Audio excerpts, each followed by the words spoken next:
मध्य प्रदेश राज्य के भिंड जिले के ददरुआ धाम डॉक्टर हनुमान की पावन धरा में गुरुजी पंडित प्रदीप मिश्रा जी द्वारा श्री शंकर सुवन सुंदर शिव महापुराण कथा के आज तीसरे दिन की कथा पूर्ण हो चुकी है। यह 5 दिवसीय शिव महापुराण कथा है जो कि 28 नवंबर से शुरू हुई है और यह कथा 2 दिसंबर को पूर्ण हो जाएगी। इस कथा का आनंद आप आस्था और यूट्यूब के माध्यम से भी प्राप्त कर रहे हैं। आज की कथा बहुत अधिक रोचक जानकारियों से भरपूर थी, जिसमें गुरुजी ने बेलपत्र के चंदन वाले 3 बिल्कुल नए उपाय बताए हैं। तीनों उपाय आपको अलग अलग दिन करना है। कौन कौन से दिन करना है वह भी जानकारी दी है। गुरुजी ने यह उपाय प्रत्येक माह में आने वाली प्रदोष या फिर प्रत्येक माह में आने वाली मासिक शिवरात्रि या फिर साल में पड़ने वाली 3-4 सोमवार अष्टमी में करने को कहा है। तीनों उपाय अलग अलग हैं, तीनों अलग अलग तिथियों में करना है और तीनों के जो लाभ है वह भी अलग अलग हैं।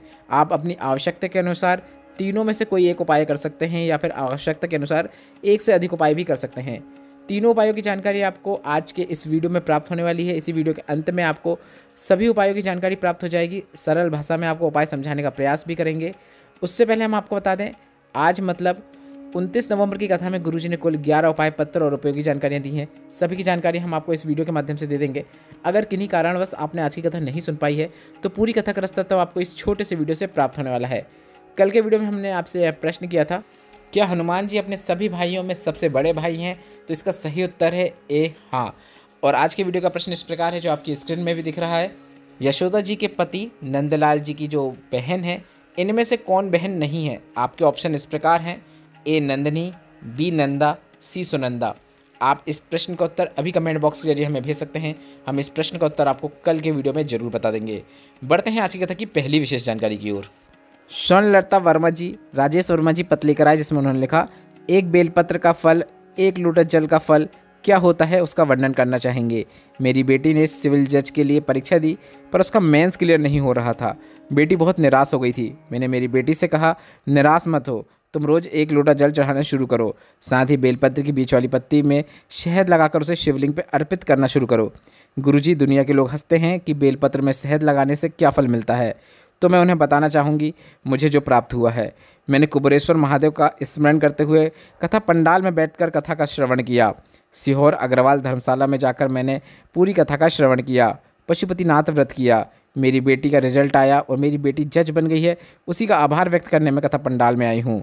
बढ़ते हैं कथा की दूसरी हमारे जीवन में एक ऐसी कथा, यह कथा है जिसमें हमने कथा का नाम नहीं दिया है, क्योंकि हम हर कथा का नाम प्रदान करते हैं। पर हमने आशीष जी से कह दिया कि यह ददरुआ धाम में जो डॉक्टर हनुमान की पावन धरा में शिव महापुराण कथा हो रही है, इसका नाम भी ददरुआ धाम सरकार ही रखेगी और इस कथा का नाम शंकर सुमन सुंदर शिव महापुराण कथा रखा गया। बढ़ते हैं आज की कथा की तीसरी विशेष जानकारी की ओर। गुरुजी ने कहा, बेलपत्र के पेड़ में जो पत्तियां होती है, अगर आप उन्हें उतारना चाहते हैं तो तोड़ सकते हैं। आंवले के वृक्ष की पत्तियां उतारना चाहते हैं तो उसे भी आप तोड़ सकते हैं। पीपल के पेड़ की अगर पत्तियां आप उतारना चाहते हैं तो उससे भी तोड़ सकते हैं। तुलसी के पौधे से अगर आप पत्तियां उतारना चाहते हैं, तुलसी दल उतारना चाहते हैं तो वह भी आप तोड़ सकते हैं।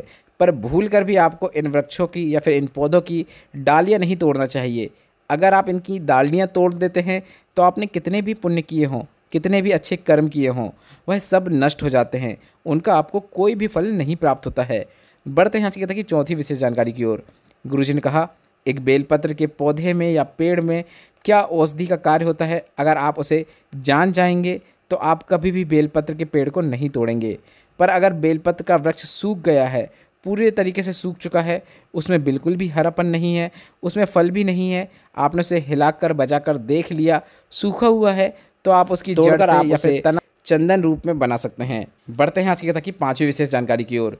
गुरुजी ने कहा, सभी प्रकार के शस्त्रों का नाम रखा गया था। अगर आपसे कोई पूछे कि हनुमान जी के हाथ में जो गदा है उसका क्या नाम है, तो आपको पता होना चाहिए। तो हनुमान जी के हाथ में जो गदा है उसका नाम है कुमोदकी। और गुरुजी ने बताया, कुबेर जी ने हनुमान जी को यह गदा शिव जी के कहने पर दी थी। बढ़ते हैं आज की कथा की छठवीं विशेष जानकारी की ओर। गुरुजी ने कहा, पूजन के समय या फिर आपके भजन करते समय या फिर आपके द्वारा अभिषेक या पूजन करते समय या फिर तुलसी जी पर जल चढ़ाते समय या फिर आंवले या बेलपत्र का पूजन करते समय घर के दरवाजे में यह 3 आकर खड़े हो जाते हैं, तो आपको समझ लेना है कि आपकी पूजन स्वीकार हो गई है। अब वह 3 कौन है वह भी जानकारी गुरुजी ने दी। पहला है गौ माता, दूसरा है बहन या बेटी, तीसरा है संतजन या फिर गुरुजन। पर इसके साथ ही गुरुजी ने बताया, संत जन या फिर गुरुजन वह होना चाहिए जो आपसे मांगने ना आया हो, वह केवल ऐसे ही आ गया हो, भगवान का भजन कर रहा हो, सीताराम कह रहा हो, जय श्री राम कह रहा हो, हर हर महादेव कह रहा हो। इस प्रकार से अगर कोई शंकर का भक्त या कोई भगवान का भक्त भी सामने से निकल कर चला जाता है तो आपके द्वारा की गई जो पूजा है वह महादेव या कोई भी भगवान स्वीकार कर रहे हैं। जो भी आपके इष्ट हैं आपको यह समझ लेना है, आपकी पूजन स्वीकार कर ली गई है। बढ़ते हैं आज की कथा की 7वीं विशेष जानकारी की ओर। गुरुजी ने कहा, कांसे की थाली, पीतल की थाली, तांबे की थाली जिसके घर में बसती थी उसके घर में शुभ समाचार आता था, पर आज के समय में घर में स्टील की थाली बसती है। इसके बाद गुरुजी ने कहा, अब तो स्टील भी देखने को कम मिलता है, अब तो उसकी जगह प्लास्टिक ने ले ली है। बढ़ते हैं आज की कथा की 8वीं विशेष जानकारी की ओर। गुरुजी ने कहा, अगर आपने मंदिर में देखा होगा, मंदिर में जो घंटाल बंधे होते हैं और वह तांबे या कांसे या पीतल के होते हैं, आरती में बजाते हैं तो आरती में जितने भी लोग शामिल रहते हैं, सम्मिलित रहते हैं, उनके घर में खुशियाँ प्रवेश कर जाए, उनके घर में आनंद प्रवेश कर जाए। बढ़ते हैं आज की कथा की 9वीं विशेष जानकारी की ओर। गुरुजी ने कहा, एक बच्चे का पत्र आया था जिसे एक माता ने लिखा था, जिसका हम नाम नहीं बोलना चाहेंगे, बस हम पत्र पढ़ना चाहेंगे, जो कि इस प्रकार है। पत्र में लिखा था, मैं दिगुआ की रहने वाली हूँ, मेरे बेटे का आर्मी का एग्ज़ाम निकल गया था पर मेडिकल निकलना था, पर उसके शरीर में एक रोग था जिसके कारण उसकी छाती का बैलेंस समान नहीं था। उसके शरीर में सीने में एक गठान थी जिसका ऑपरेशन होना था और 15 ही दिन मेडिकल के लिए बचे थे। बेटे से कहा, मैंने तुम रोज़ 1 लोटा जल चढ़ाना शुरू करो। बेटे के कहने पर बेटे का ऑपरेशन करवा कर वह गठान निकलवा दी, पर बेटे ने कहा कि यह गठान का जो ऑपरेशन का निशान है वह अगर दिख गया तो मैं मेडिकल में फ़ेल हो जाऊंगा। बेटा ने कहा, जब बाबा ने ऑपरेशन करा दिया है तो निशान भी शायद मिट ही जाएगा। पूरे शरीर में शिवलिंग पर चढ़े हुए जल को लगाकर मेडिकल एग्ज़ाम में शामिल हुआ और बाबा की कृपा से वह मेडिकल एग्ज़ाम पास हो गया। उसकी सरकारी नौकरी आर्मी में लग गई है। उसी का आभार व्यक्त करने हम कथा पंडाल में आए हैं। बढ़ते हैं आज की कथा की 10वीं विशेष जानकारी की ओर। गुरुजी ने कहा, सलाह और सहयोग यह दोनों अलग अलग शब्द हैं, इन दोनों में ज़मीन आसमान का अंतर है।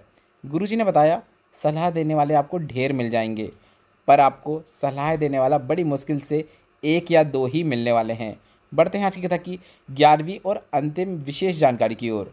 गुरुजी ने बिल्कुल नए 3 उपायों की जानकारी देते हुए कहा, एक बेलपत्र के पौधे में या फिर एक बेलपत्र के पेड़ में जो औषधि होती है, अगर उसका आपको किसी दिन ज्ञान हो गया तो आप कभी भी बेलपत्र का पेड़ नहीं तोड़ेंगे। गुरुजी ने कहा, आपको अगर ऐसा बेलपत्र का वृक्ष मिल रहा है जो पूरी तरीके से सूख चुका है, जिसमें बिल्कुल भी हरापन नहीं है, फल नहीं है, तो आपको एक प्रयास करना है। आपको उसकी जड़ या फिर तने को लेकर चंदन बनाकर रख लेना है। अब आपको प्रत्येक माह में आने वाली प्रदोष या फिर मासिक शिवरात्रि या फिर सोमवार की जो अष्टमी होती है, जो वर्ष में 3 या 4 बार पड़ती है, उसमें आपको 3 अलग अलग विशेष उपाय करना है। गुरुजी ने कहा, बेलपत्र का चंदन आपको भोलेनाथ की शिवलिंग पर लगाना है।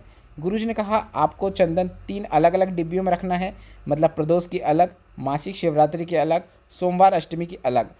अब आपने जिस चंदन को प्रदोष के दिन शिवलिंग पर लगाया है, उससे आपको एक विशेष उपाय करना है। गुरुजी ने कहा, प्रदोष के दिन अगर आप चंदन को शिवलिंग पर लगा रहे हैं, शिवलिंग पर उसका लेपन कर रहे हैं, तो लेपन करने के बाद आपको थोड़ा सा चंदन प्राप्त कर लेना है और प्राप्त किए हुए थोड़े से चंदन को आपको एक डिब्बी में भर लेना है। इसके बाद आपको इस चंदन को सुखो लेना है और सुखोने के बाद आपको इसको गोली के रूप में तैयार कर लेना है। ऐसा आपको प्रत्येक दिन के चंदन के साथ करना है। मतलब आपको मासिक शिवरात्रि में भी बेलपत्र वाले चंदन को शिवलिंग पे लगाना है और वह चंदन वापस आपको प्राप्त करके एक डिब्बी में भर लेना है। ऐसा आपको सोमवार अष्टमी के दिन भी करना है। चंदन को बेलपत्र के जड़ से जो आपने चंदन तैयार किया है उसे शिवलिंग पर लगाना है और वापस उसे प्राप्त कर लेना है। अब 3 अलग अलग डिब्बियों में आपको प्रदोष के दिन और मासिक शिवरात्रि के दिन और सोमवार के अष्टमी के दिन लगाया हुआ चंदन मिल जाएगा। इसे सुखो लें आप। सुखाने के बाद आप इनकी गोलियां तैयार कर लें। अब गोलियों का क्या करना है आप वह भी समझ लीजिए। गुरुजी ने कहा, अगर शरीर में कहीं गांठ पड़ गई है, डॉक्टर ने ऑपरेशन की कह दिया है, तो गुरुजी ने कहा इस दिन आपको प्रदोष के दिन जो बेलपत्र की जड़ से आपने चंदन तैयार किया है, जो शिवलिंग पर लेपन करके चंदन प्राप्त करके डब्बी में सुखाकर जो आपने गोलियां बनाया है, इन गोलियों को आपको 15 दिन तक लगातार पानी के साथ निगल लेना है, मतलब पानी के साथ खा लेना है। रोज़ 1 गोली खाना है, 15 दिन तक लगातार खाना है। खाते समय आपको कुंदकेश्वर महादेव का नाम का भी स्मरण करना है। गुरुजी ने कहा इसके बाद आप 15 दिन बाद डॉक्टर के पास जांच के लिए जाएं। गठान धीरे धीरे गलना शुरू हो जाएगी।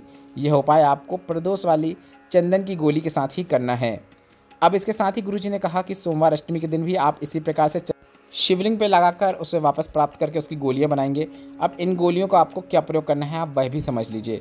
गुरुजी ने कहा, ऐसे बच्चे जो 8 साल 9 साल या 10 वर्ष के हो गए, बिस्तर में गंदगी करते हों या फिर बार बार बिस्तर गंदा कर देते हों, या फिर बच्चा बार बार बीमार पड़ता हो, या फिर बच्चे को अचानक एकदम से डर लगने लगता हो, तो आपको ऐसे बच्चों को सप्ताह में एक बार इस गोली को पीस कर पानी के साथ दे देना है, और छोटी सी ही गोली देना है। इनके लिए ज़्यादा बड़ी गोली का उपयोग ना करें। गुरुजी ने कहा, एक छोटी सी गोली हफ्ते में एक बार पीस कर पानी के साथ देना शुरू करें। आपको धीरे धीरे उस बच्चे में आनंद की अनुभूति होगी। बच्चा सही होना शुरू हो जाएगा, बिस्तर में गंदगी नहीं करेगा। अब बची हुई अंतिम गोली जो कि आपने मासिक शिवरात्रि के दिन शिवलिंग पर अर्पित करके प्राप्त की है, उससे संबंधित कौन सा उपाय करना है आप वह भी समझ लीजिए। गुरुजी ने कहा, मासिक शिवरात्रि में आपने शिवलिंग पर चंदन का लेपन करके, चंदन प्राप्त करके, उसे सुखाकर उसकी जो गोलियां बनाई हैं, अगर आपको डॉक्टर ने रीढ़ की हड्डी में गैप बता दिया है, रीढ़ की हड्डी कमज़ोर बता दी है, या फिर शरीर में कहीं पे भी हड्डी को कमज़ोर बताया है, या फिर घुटने की हड्डी को कमज़ोर बता दिया है, घुटने की हड्डी कमज़ोर होने के कारण घुटने से आपको उठने बैठने में दिक्कत हो रही है, तो आपको शिवरात्रि के दिन प्राप्त किए गए बेलपत्र के चंदन की गोलियों का उपयोग हफ्ते में 2 बार करना है। इन गोलियों को आपको पानी के साथ आचमन कर लेना है। सभी गोलियां आपको पानी के साथ ही आचमन करना है। यह उपाय भी हम आपको कल प्रयास करेंगे कि वीडियो के माध्यम से करके बता दें, ताकि आपको आसानी से देखकर समझ में आ जाए। इस वीडियो में बताए गए उपायों से संबंधित अगर अभी भी आपके मन में कोई प्रश्न है तो ये प्रश्न आप कमेंट बॉक्स के जरिए पूछ सकते हैं। मेरे द्वारा दी गई जानकारी अगर आपको थोड़ी सी भी उपयोगी लगी हो तो इस वीडियो को लाइक करके कमेंट बॉक्स में हर हर महादेव जरूर टाइप कीजिएगा। श्री शिवाय नमस्तुभ्यम। हर हर महादेव।